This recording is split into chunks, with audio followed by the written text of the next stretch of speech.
Hello students, आज का हमारा टॉपिक है difference between cost centre and cost unit. तो कॉस्ट सेंटर और कॉस्ट यूनिट हम कहते किसको हैं? तो सेंटर क्या है? इसको हम एक डिपार्टमेंट कह सकते हैं कि डिपार्टमेंट को हम सिंपल वर्ड्स में सेंटर कहते हैं। तो अगर हम सपोज कोई ऑर्गेनाइजेशन है तो उसमें 3 डिपार्टमेंट्स हैं। प्रोडक्शन डिपार्टमेंट है, सेल्स डिपार्टमेंट है, या कोई एडवर्टाइजमेंट डिपार्टमेंट है, अकाउंट्स डिपार्टमेंट है।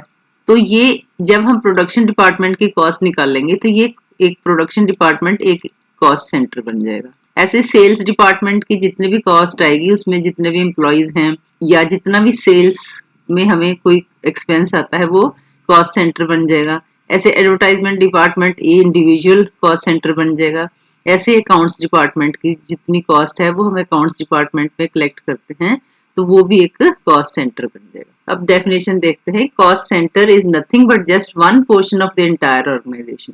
कि जो पूरी ऑर्गेनाइजेशन है उसका जो एक पोर्शन है जिसकी हम कॉस्ट कलेक्ट करते हैं तो वो कॉस्ट सेंटर बन जाता है। जैसे सपोज हम किसी प्लेस की कॉस्ट कैलकुलेट कर रहे हैं तो ये जो प्लेस है ये कॉस्ट सेंटर होगा। जैसे सपोज हमने एक बिल्डिंग बनाई, बिल्डिंग बनाने में जितना भी हमारा खर्च आया तो वो एक कॉस्ट सेंटर हो गया। ऐसे पर्सन है, उसकी स्किल डेवलपमेंट के लिए एक्सपेंस हुआ है वो पर्सन कॉस्ट सेंटर बन जाएगा। सपोज एक मशीनरी है तो मशीनरी जो है उसकी रिपेयर एंड मेंटेनेंस के लिए खर्चा कर रहे हैं, उसको हमने परचेज करने के लिए जो खर्चा किया, जो मशीनरी, ये कॉस्ट सेंटर बन जाएगा। ऐसे ही अगर सर्विस प्रोवाइड करती है, अगर कोई कंपनी इसका काम सर्विस प्रोवाइड करना है तो उसके लिए जितने एक्सपेंस आएंगे तो ये सर्विस जो है ये भी एक कॉस्ट सेंटर बन जाएगी। तो इस तरह जो कॉस्ट सेंटर्स हैं वो कितने तरह के हो सकते हैं? तो इनके बेसिस पर हम कॉस्ट सेंटर को जो पर्सनल कॉस्ट सेंटर या इम्पर्सनल कॉस्ट सेंटर कह सकते हैं। प्रोसेस कॉस्ट सेंटर हो सकते हैं अगर हम डिफरेंट प्रोसेस की कैलकुलेट करें कॉस्ट। तो सर्विस कॉस्ट सेंटर हो सकते हैं अगर कोई कंपनी सर्विस प्रोवाइड करती है तो सर्विस कॉस्ट सेंटर हो सकते हैं। अब कॉस्ट यूनिट किसको कहते हैं? Cost unit refers to the unit in which cost is to be expressed. ये जो हम कॉस्ट कैलकुलेट कर रहे हैं या ये जो कॉस्ट हम कलेक्ट कर रहे हैं तो इन कॉस्ट को हम एक्सप्रेस कैसे करेंगे तो उसको हम कहते हैं कॉस्ट यूनिट। अगर हमने वेट देखना है तो वेट कैसे होगा? ये किलोग्राम में हो सकता है। अगर कोई टेक्सटाइल मिल है, कॉस्ट यूनिट होगी वो क्या होगी? वो इन मीटर्स हो सकती है कि इतना कपड़ा हमने बनाया। अगर कोई लिक्विड चीज है तो वो लीटर्स में हो सकती है, जैसे पेट्रोल है। अब हम दोनों का डिफरेंस स्टडी करते हैं। अब कॉस्ट सेंटर हम किसको कहते हैं या कॉस्ट यूनिट क्या होती है ये तो आपको समझ आ गया। तो मीनिंग क्या समझ आएगा? Cost center is a cost incurring department of the organization. ये क्या है? कॉस्ट इंक्रिंग डिपार्टमेंट है कि जहां पर हम कॉस्ट कलेक्ट करते हैं, चाहे वो किसी प्लेस की कॉस्ट हो, इक्विपमेंट की कॉस्ट हो, प्रोसेस की कॉस्ट हो या सर्विस की कॉस्ट हो। तो कॉस्ट यूनिट क्या हो गया? Is a way that cost is measured concerning a particular product और सर्विस। कोई भी प्रोडक्ट या सर्विस की जो उसकी यूनिट होगी मेजरमेंट की उसको हम कॉस्ट यूनिट कहेंगे। तो नंबर क्या है? There are several cost center, कई कॉस्ट सेंटर होते हैं।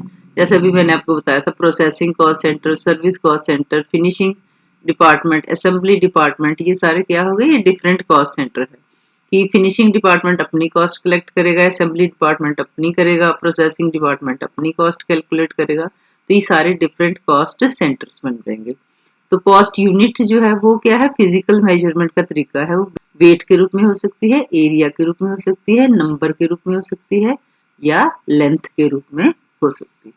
अब रेंज, रेंज क्या है? इफ सिंगल प्रोडक्ट और service is provided there are lots of cost center. Suppose किसी प्रोडक्ट को 3 प्रोसेस में से होकर गुजरना पड़े, प्रोसेस 1, प्रोसेस 2 और प्रोसेस 3, तो ये कॉस्ट सेंटर होगा, ये भी कॉस्ट सेंटर होगा और ये भी कॉस्ट सेंटर होगा।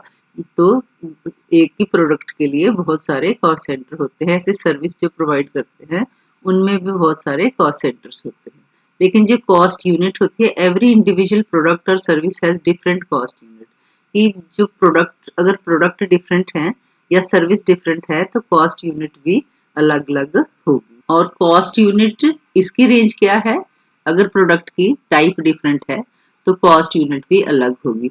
अब कॉस्ट सेंटर और कॉस्ट यूनिट का फंक्शन क्या है, कंपनी में क्यों होते हैं डिफरेंट कॉस्ट सेंटर? इसलिए होते हैं ताकि हम कॉस्ट को क्लासिफाई कर सके, इजीली हम समझ सके कि ये जो एक्सपेंस है किस हेड से रिलेटेड है, ये प्रोडक्शन से रिलेटेड है या सेल से रिलेटेड है या एडवर्टाइजमेंट से रिलेटेड है या किसी और कैटेगरी में वो एक्सपेंस आता है, ताकि हम उन कॉस्ट को ट्रैक कर सकें।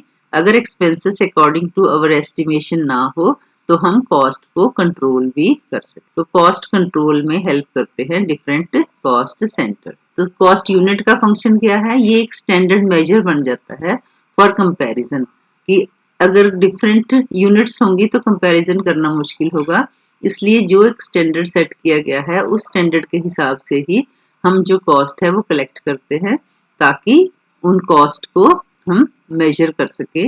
अगर एक पीरियड की दूसरे पीरियड के साथ कंपैरिजन करनी है तो that comparison is also possible. तो students, this was the difference between cost centre and cost unit. Thank you.